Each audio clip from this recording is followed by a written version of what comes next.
The will reading happened on a gray afternoon that seemed determined not to become dramatic. My parents arrived dressed carefully. Not in mourning exactly.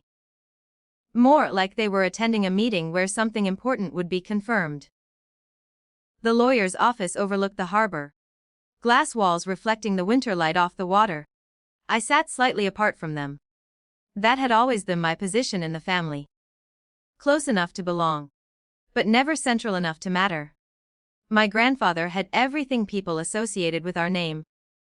The shipping company, the real estate investments, the quiet network of holdings that had grown over 40 years. He was not loud about success. He preferred controlled rooms, brief conversations, decisions made with a single sentence. My parents were different. They liked visibility. The lawyer opened the document and began reading. Most of the early details were formal donations, foundations, minor holdings distributed to distant relatives. Then the larger assets began to appear. The penthouse in Hong Kong. The yacht anchored in the Mediterranean. 2 luxury residences in Switzerland and Italy. Operational leadership of the company's primary divisions. Each time an item was listed, my parents' posture shifted slightly. Their shoulders relaxed. Their expressions grew calmer, as if a series of expected confirmations were arriving right on schedule. I watched quietly. When the lawyer reached the final section, he paused. "And to the granddaughter," he said, glancing down at the page. My mother leaned back with a small smile. I could almost hear her assumption forming. Probably a trust fund. Something polite. The lawyer lifted a thin envelope from the table and placed it in front of me. That was all. My father let out a short laugh. Just an envelope. The room allowed itself a moment of awkward humor. Even the lawyer smiled politely. I opened it. Inside was a plain ticket to Monaco, nothing else. No explanation, no letter, just the ticket. My mother tilted her head slightly, amused. "Well," she said gently, "at least your grandfather thought of you." No one seemed interested in what Monaco might mean. The will reading continued, but the important part was already finished. Everything visible had gone to them. I went home that evening with the envelope in my bag. For 2 days I ignored it. My grandfather had never been sentimental. If this was meant as some symbolic gesture, I wasn't sure I wanted to decode it. But the longer the ticket sat on my kitchen table, the more it felt like a question waiting to be answered. So I went. Monaco in winter is quieter than people expect. The harbor still holds the same impossible collection of yachts, but the crowds thin out, leaving the city feeling strangely private. When I arrived at the airport, a man in a dark suit was waiting near the exit. He approached me directly. "Miss," he said with calm certainty. I hadn't introduced myself. He carried a small leather folder. "Please follow me." The car drove along the harbor road and stopped outside a building I had never noticed before. It wasn't one of the famous towers. Just a discreet structure overlooking the water. Inside, the man led me into an office. The room faced the sea through wide windows. On the desk was a small brass key. The man placed the folder beside it.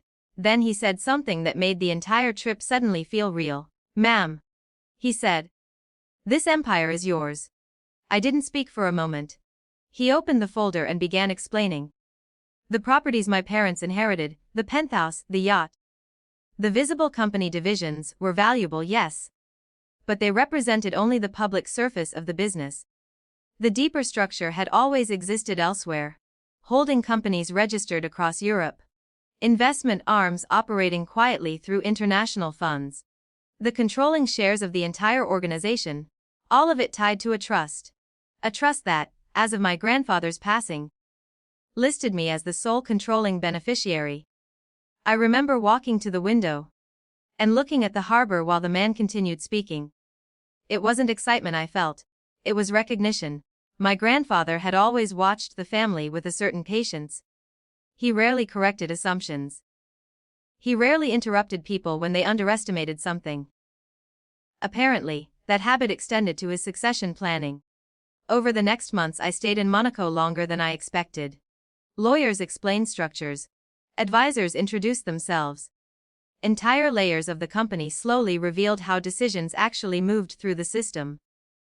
Meanwhile, my parents continued running the public-facing divisions. But small things began to change.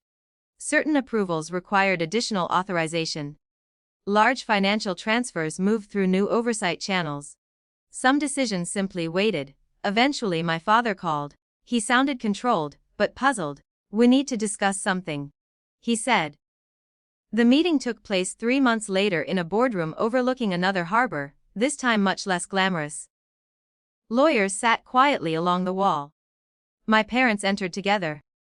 They looked confident, but I could see the uncertainty underneath. The lead attorney began explaining the updated structure of authority within the company. Not dramatically, just carefully. Documents were passed across the table. My father read the first page slowly. My mother leaned closer. The room became very quiet. Finally my father looked up at me. His face had lost its color. I held his gaze, not with anger, not with satisfaction, just clarity. "From today," I said calmly, "you work within the structure I oversee." No one argued. No one raised their voice. The meeting ended professionally. Later that evening I walked along the harbor alone. The air smelled faintly of salt and diesel fuel from the boats. I thought about my grandfather. About the years he had allowed the family to believe I was simply the quiet one sitting at the edge of the table.